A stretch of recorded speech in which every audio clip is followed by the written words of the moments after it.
Mega tank lithium battery 5 kVA ndio hii available. So hii battery iko compatible na any inverter. Iko inverter ya Mast, iko inverter ya Beijing, iko inverter ya Mastec, itaendana nayo sawa sawa, na pia inverter yake. Unaweza tumia inverter ya 3 kW hybrid inverter, unaweza tumia inverter ya 5 kVA, 6.3 kW ama 8 kVA. Hii system ita run all appliances kwa nyumba apart from instant shower. Instant shower utatumia water heater kama unahitaji water heater. I mean shower.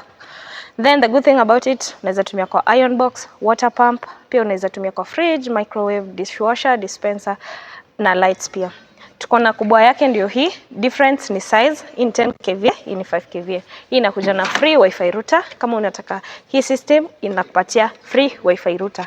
So hii basically utakuona kama system ina need maintenance, kama ina charge vizuri via this. Location ni Mombasa Road, deliveries tunafanya countrywide. Sai iko on promo. Pay less,